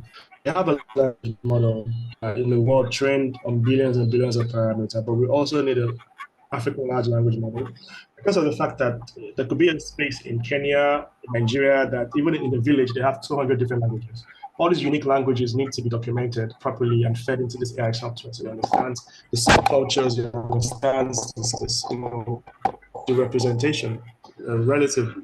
So it means that everything that we're doing, we need to be intentional about bringing whatever background, essence, history, whatever, into that context and feeding it, that. And in terms of ownership or sales of all of that, that would depend on the kinds of product we're creating from it. It's great for us to be intentional in terms of training language, localized languages. Some people are already even doing that, on a smaller scale and some on different scales as well. And also, it's like I'm preaching it to everybody to say, bring in your language, your culture, your essence, and let's share this with the data sets, let's share this with the neural network for the African large language model. So we're not being misrepresented. Right now, ChatGPT might speak pidgin to you or speak in a Nigerian accent, but it's still very, very limited. You know, it's still very, very generic. If you ask it certain kinds of things, you would get a very generic. But if we are very intentional about depending on, and the software doesn't even matter, because the moment it's on the neural network, it's already there. It is, there's nothing you can do about it. It's not coming back. It's there. Just put it out there. It's just that the content has to be intentional. So, and I say that because today we are in a world where big brands in Africa would pay you money for traffic. They don't care what you're doing. If you're fooling yourself for a skit or anything, they will pay you that money as long as you have numbers. But what does that do to us as Africans and for the next generation? Because these are the data sets that will be trained on the neural network for the next generation. So what is the essence? So we need to understand that as well as we want to make money or make traffic, we also need to be intentional about PR of ourselves. Our investors are leaving Nigeria. Why are they leaving Nigeria? Because of the image. So every country has a bad image, but do they put out that bad image? No. They focus on the good side of PR, so that way you can actually grow and have more things involved. So I'd say while the bad is still happening, let's focus on how to make everywhere conducive for everybody. And storytelling is a massive, tool for that. The world revolves around storytelling. Everything we do today was based off of some kind of story, a film, a music, a book, something that we've heard, listened to, every single thing. And Hollywood is a big part of that. Thinking about from inception of, not even inception, from the early 20s, where you had the birth of a nation that was fueling racism, the KKKs, to natural born killers that was inspiring serial killers, to House Party that was inspiring clothing and style and dressing. That's a big player. So Hollywood played up, and that's how powerful storytelling is. Now, when you start to add agendas to it, that will make you even understand the strength and the intensity of how you could take, storytelling to. So if we have that power, why not be intentional about put ourselves in a better space with storytelling? And when I get questions from organizations abroad asking me, what are you doing in Nigeria? It's very upsetting. It's like, I don't understand. Are we supposed to be in a marginalized space? Do you think Nigerians are not intelligent to be here and work from here? Do I have to leave the country to be something else? Stuff like that, So we need that perception has to change, and that storytelling that can do that based off of being intentional about it. I think that I hope that answers it. Yeah, thank you very much. Perfect. Thank you so much. And first of all, shout out to everyone who has their videos on. Great to see our faces. Second thing, I would say 100% agree on the fact that, and also what I believe Malik pointed out is telling about why the need for storytelling, is telling about the need for the work we're doing right now, for everyone who's on the call, who's participating, the need for us to take advantage, to take ownership of the narrative. And with the creation of AI, that means that ownership has never been more critical, right? Because now it's having some serious repercussions in how generations after us are going to live their lives and conceive of Africa. So I think that's something that's really important. We're still taking questions. So the next person on here is Gideon. Hi, Gideon. Could you unmute yourself? Hopefully turn on your camera if you're able. No pressure. And please let us know what your question is. And also, please, before you go there, there's someone in the group chat, if you're part of the group chat, shout out to you for noting a mistake that we made. For the link I posted in the group chat about sending in your 30-second, 1-minute video on, your takeaway from this session, that is the wrong link. Rather than doing that, please just put it in an email. I'm going to put the email in the chat box and on the WhatsApp group chat. Just send your 30-second to 1-minute video on the takeaways from this session to that email, and that would be perfect. Okay, thank you so much. And Gideon, please take it away. Hi, good morning.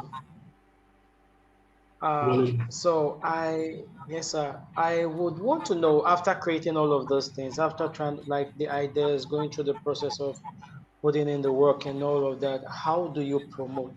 Yeah, do you just rely on Instagram, YouTube, and all, for you to get your work in front of those people that should actually see it, like I mean investors and kind of people who would want to maybe you have like a really great story and they see potentials in the story and they will want to actually be a part of the work. I like, how do you do that? Because I know from your experience you've worked with really big companies. Yeah. How, like, the roadmap to getting there and all of that. Thank you. I'll just for self-reflection, I would use my experiences. I always ask myself, what am I trying to create? Why am I trying to create this thing? You know, so most of the time I create for myself, you know, which is why I don't even post a lot of things. I have a bunch of creations that I don't even want to post. But sometimes I just post it. That's because I create for myself. And first of all, and the reason why I do that is there is no pressure. You know, there is no need to top the last creation because it's for me. If I create for myself and I like what I create, someone may like it. But I make sure everything is in place when it comes to that intentional storytelling. Everything matters, background, everything when it comes to. So when I'm creating just to see how I can evoke emotions in myself. I don't just do things for doing sake. I do things like, how can I get an emotion out of this thing? Even me that I'm watching it, that I created it, can I get emotional out of it? And if I do, I'm happy, you know, and that is mostly why I wanted to show you that film, but I'm still, you know, trying to show that. So social media is your biggest window, and think about it from the point of view, who are your clients? Where are your clients, for instance? In the past, maybe 3 years ago, I used to post constantly on social media. I used to post videos and everything. Then I realized my clients are not on Instagram. I have people that put lots of comments and everything, but not clients. My clients were on LinkedIn. So I stopped posting on Instagram. I started to post on LinkedIn. You know, and when I started to do that, I started to speak to people that were looking for those services, business owners, you know, CEOs and all of that. Well, I was fortunate and blessed enough to have that variety that kind of put the work out there even more. So most of the jobs that I get, I don't have a representation, I don't have a management company, they're all in my DMs. And most of these people are from a few of them on Instagram. Just a few of them. Most of them say, oh, I saw this on Instagram and I searched for you on LinkedIn. So it shows that you need to have that side of you as well. I mean, when I on LinkedIn, I have more followers than I have on Instagram. You know, so, and these are CEOs of companies, people that actually matter to me in terms of my business. So that's why. So when I asked myself that question, why, how, where, that was why I realized that, okay, I'm not. Instagram is just for vibes, really. You know, just vibes and just catch up with your friends and show up some. You know, but LinkedIn is a business opportunity where you're in front of different people and anybody can see your work. But what I will end with is, no matter what you're doing, just I've used that word be intentional a lot. Know what you're trying to sell, why you're trying to sell it, who you're selling it to. That would matter in the message you're putting out there. It's very, very key. You could streamline the thing you put out there. You could be specific. I could decide I want the Coca-Cola in my radar today. I won't call Coca-Cola today, but I'll do something they would like and they will call me. That's how my mind works sometimes. Call me. I don't have to message them, but it's in my head. I want them to see it. Someone that I know that might be working at Coke might just see it and repost it and send it to someone. It's happened a lot of times. You know, it's always also like selling without selling and attracting what you want to attract really by doing things that, because if they don't call me, it means they don't like it. Then I don't want to waste my time to even approach them until someone. So it's a tactic that I use as well, and I hope that helps.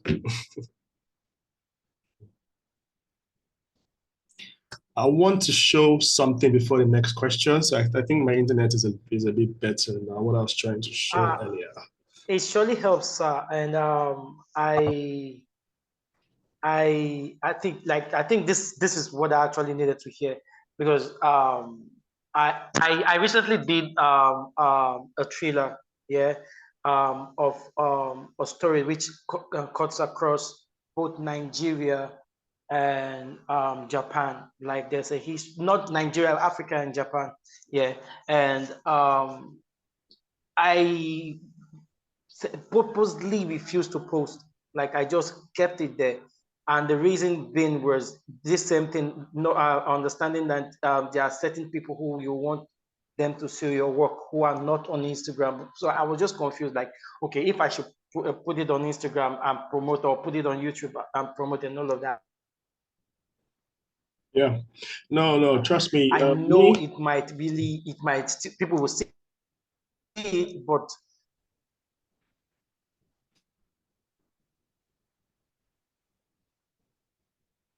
we lost him, I think. But yeah, but LinkedIn is a very key. I mean, I would always preach LinkedIn. The biggest companies I've worked with came from LinkedIn, not Instagram. I did a keynote at Rolls Royce. I mean, I could never have dreamt to do that. Are you there? Yes, sir. Yes, sir. Yes, sir. I mean, this is like really like mad eye opener for me. So, sorry, can you hear me, sir? Yeah, we lost you for a minute there. Please just go ahead and show us what you want to show us. Okay. Yeah. So this is one way that you can control your creations. Right now, it's still on the elementary side where it's only works for profile, like a one shot, but you can speak. You could do a monologue by using any of these images here that are preloaded, or you could upload yours. So I like to upload mine. Let me find an asset. I like to upload mine as a driving video. So whatever you do, say, emotions, actions, will be replicated on, on that platform. It's called the Act One platform. While that is done, let it load. So let's carry on with the question. My internet is failing me today, so it's loading. But I'm sure before we end this, we would talk to that. So yeah, muted. Put your work out there. And be proud of your work regardless of anything. Yeah. Okay. Thanks a lot, sir. Thanks a lot. All right, perfect. I'm going to do one thing before we move into questions, because again, we're still in the 72-hour hackathon. So it's still a thing. I'm going to have, if possible, Mr. Ike to just give us a quick lowdown, right, on what the goal is, because at the end of the day, people who are here, who are invested in this goals, who have been here, we're almost at the 2-hour mark. You have been here because you're interested in making a difference. You're interested in telling your story. So I'm going to allow Mr. Ike to give us a brief rundown of the 72-hour hackathon and how to submit your videos. I'm going to send a new link. Again, thank you for that correction. A new link. The goal is to submit a 1-minute video. There are a bit of instructions in there. Yes, Mr. Ike, if you're able. Give me 1 second. Yes, thank you, Dumebi. And wow, thank you, Malik. This has been like an amazing session. I have been taking a lot of notes myself, And I think I have a question. Claude AI, I don't know, I tried to register and it's having issues with recognizing the Nigerian phone number. Is that a general problem or is it just something that I'm having? No, it should be fine. It should be fine. I'm sure you put the code and everything. Maybe we can have a conversation after this. It should be fine. Yeah, it shouldn't do that because I registered with my Nigerian number and all of that. So no issue. Okay, I just wanted to know if it's one of those things that we'll now need to do with VPN or something like that. Wow. So I'll just quickly just to say that it is still a hackathon, and the idea is that at the end of at the end of this particular lecture, which concludes the 72 hours, we expect that you make a 1-minute film and submit, and there will be prizes, basically. So we are encouraging as many people as possible to, it can come together as groups or as individuals, create something 1 minute. And I really think that it would be great to see people who would actually try to experiment with some of the things that, Malik has shared to create a 1-minute film. I really would love to see more AI films from Nigeria. I think that, Malik, the rise of AI filmmakers in the world now, it's astronomical. It's amazing what people are able to do with it. I follow some of them on TikTok and I just can't get enough. So Malik, do we have more AI filmmakers coming up in Nigeria, for instance, or in Africa? What's your, how do you rate that? I think there are quite a few of them. I think the Silver that mentioned, that was asking a question, I think I've said a few things on Instagram as well. Okay. So there are quite a few people coming up, and it's the space where I feel like the more you harness it, the better you become.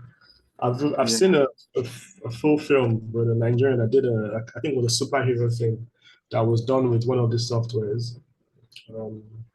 That you can replicate. There are other softwares that I did not mention today because of the fact that of the time and steps it takes, but I'll put them on the link, like HeyGen. HeyGen is something that you can create an avatar of yourself, to create what you want to create. There's Life Portrait. But Life Portrait has some slight ethical issues. Slight. I say slight because it's a deep fake software. You can be anybody, literally anybody, and speak, and nobody would know. The reason why I can't show you a demo is because I would need my camera to do that. So it's not going to allow me to do it. But I can send you the link as well.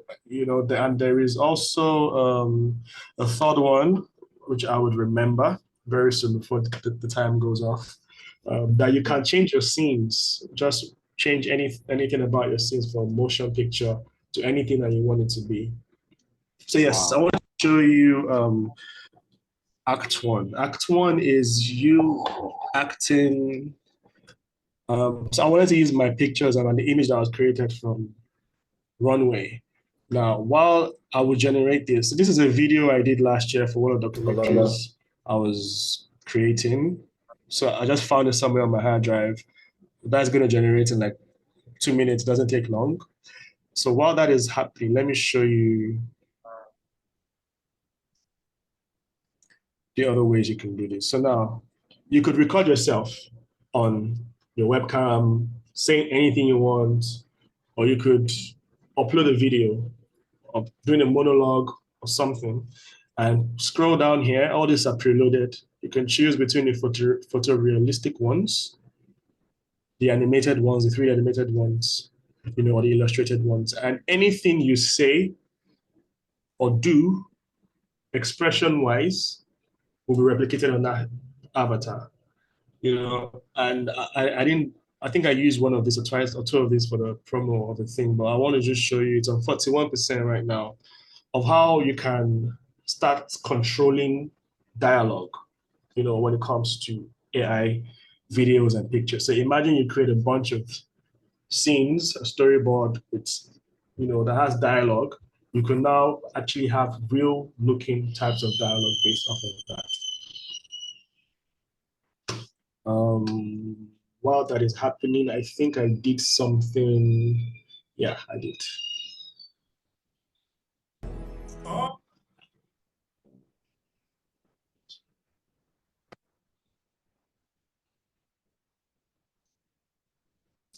Okay, so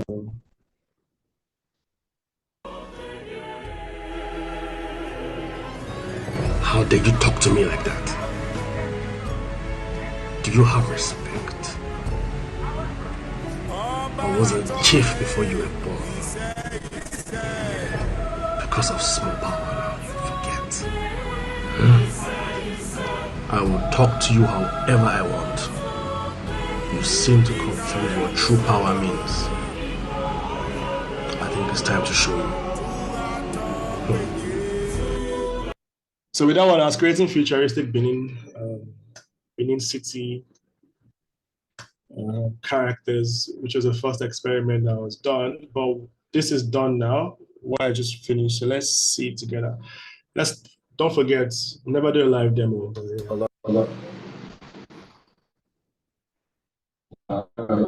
History, a lot about her, a lot about history, a lot about how she had to, go through a lot of things with the resilience, and even with that, is a lot about her, a lot about history, a lot about how she had to, go through a lot of things with the resilience, and even with that as well, bringing people along and training people and making people, So if you notice, let me see if I can find the driving video. The driving video has all these expressions that I did with my head and nodding up and down, But yeah, so this is one way you can use Runway to customize your work. I know I have 10 minutes left. So if anybody has any other questions, I am good to go. Yeah, I have a question, please. Okay. All right, thank you. So first of all, is it possible like we create a still image from a software, one of the AI software, then bring it to this Act 1 for animation? Is it something that is possible?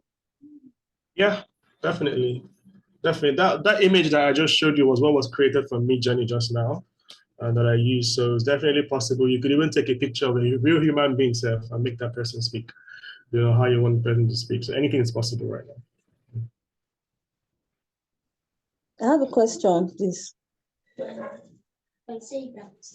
Okay, so what you just showed us now has their faces look so expressionless. Is it possible to give them expressions, like human, because they kind of look robotic, the two of them, somebody trying to act angry and you can't see the expression. Is it possible to give them these human expressions? Thank you. Yes. So the more that you express, it will replicate that. So those people, that's all me. I'm not an actor. That was me using my own videos to replicate them. But yes, you could give them expressions. You could do those expressions on your face, move your eyes, your chin, everything. It will replicate that. So the more you do, the more it's done. Yeah, it's very possible. All right. Thank you so much, so much, Malik. Thank you for pouring into us, for all the value you shared with us. I think it's important for all of us to remember, at the beginning of the session, you took us through your journey, right? You took us through how you started, painted the picture of how you had to learn and the fact that you had to learn through practice. And something that I want us all who have been on this chat since the beginning is to recognize that we are getting to hear something that has taken years. We're getting to receive value in 2 hours that has taken more than 2 hours and possibly more than 2 years to create. So thank you so much for that time. We really, really do appreciate it. And we can't say any less. I hope everybody received something from this. Regardless of the Wi-Fi issues, regardless of the sound issues, this video will be recorded. It is recorded, so we're going to share it with you. At the end of the day, this is a hackathon, right? So we want you to go and create this 1-minute video with AI, right? Tell a story and send it to us through that link I shared again. And the goal is after that, 40 people will be selected. So our team is working to make sure that 40 exceptional people who take these lessons and apply them and put them in those videos will be selected to move forward and receive more training, more resources so that you can create better work, okay? So again, thank you so much. It is much appreciated. I know we still have some questions, and because we still have some questions, I'm going to do just one thing. I know, Malik, we almost called it off, but I feel just because of this, somebody whose hands has been up for, I believe, like 45 minutes. So if you can make it really quick, okay, Philip, I've seen your hands raised for just a very long time. So if you can make it really quick, just to get one more nugget from this, that would be much appreciated, okay? All right. Thank you so much. Good afternoon, everyone. So I just wanted to ask. I think Act One is closer to my answer. The app you just shared, Act One. So, but I just wanted to know if there is any other app that is storytelling specific, that is designed to tell stories. That when you just put in your character, describe them, describe the environment, and your storyline, they just take it up from there. I don't know, but these other apps, you can also use them for that in adverts, documentaries, and stuff. But I'm just trying to. I don't know if you've mentioned it before, and I didn't hear it. Please, can you mention it again? There is one called LTX Studio. It's based for what you're asking. I put it on the chat. It's called LTX Studio. It's for storytelling. You know, it's you don't have as much ground control, but you have some control. It tells your story for you. It does many things for you, many great things. You know. But when you're still trying to create things that are basically African and indigenous, you know, Igbo, Hausa, Yoruba, you still have to embed certain things inside. So, and this is where customization comes in. So you can still maybe put your content inside. It's a great tool. It's not free though, but they may have a trial version. But if you want to do storytelling from beginning to end, definitely use LTX Studio. I've tried it before. It's not bad. It's not a bad tool as well. That's what I would say for that tool. All right. Thank you. Perfect. So see, we got one more good thing from it. Look at that. Also, I will say that for LTX Studio, I did try it. There is a wait list, at least when I was using it before. So you can still hop on that, and you have a little bit of leeway to use some of the tools. Really spectacular what you can do, especially if you're like me, a novice walking into it for the first time. It's something else. So again, thank you so much. You have been through the sessions from yesterday. With Izini, where she took us through, you know, storytelling and folklore. Mr. AK took us through smartphone filmmaking. We went through AI. So when you're creating those videos, right, it's a 30-second, 1-minute video. We want you to combine all that you have learned. Feel free, you control the story, you control the narrative, right? But the goal is for us to get everything you've learned and see how you're able to bring it out. Don't stress at all, but we are looking for those 40 wonderful creators who are going to move to the next stage. So once again, thank you so much, Malik. It's been a pleasure. Thank you to all of you that showed up. Thank you for giving us your Saturday. It's not an easy sacrifice, but we appreciate it. Thank you again. Feel free to log up. It was a pleasure. And from the entire team from ANF, we are saying thank you, thank you, thank you. All right. Take care, everyone. Thank you. Sorry, what's the deadline? What's the deadline for the submission of the video? What's the deadline? Yeah, the deadline. Deadline for the video submission. I believe it's tomorrow, if I'm correct. Yes. It's been 7 hours. We start 11. Yeah.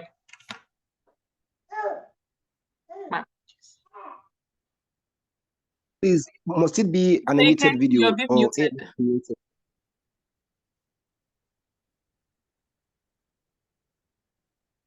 That's the thing. I think, give me 1 second. Yeah, for the creation of the video, someone was asking, do we necessarily have to do a video created with AI or using real actors? I saw someone asking that. Can you please answer that, please? Thank you. No, you don't necessarily have to be AI.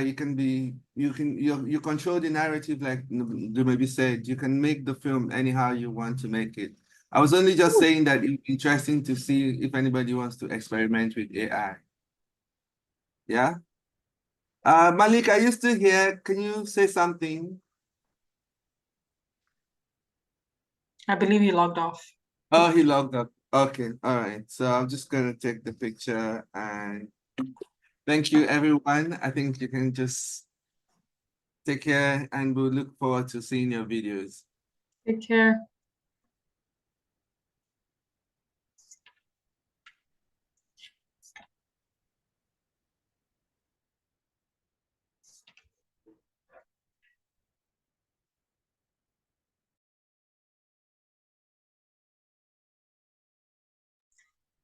Aziz, do you have a question? Yes, can I ask a question? Sure. Sure.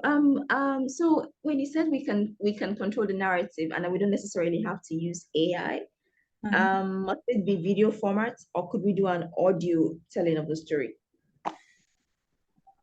That's a great question. I think it should be a video format only because at the end of the day, most of what has been taught is geared towards that, right? Because we're trying to see how you can show like a video, like tell a story through video, whether you're just doing a simple, if you want to use AI, use maybe LTX Studio to create something of that nature, or you want to do a quick video of yourself or something of that nature. But yes, a video is what we're looking for.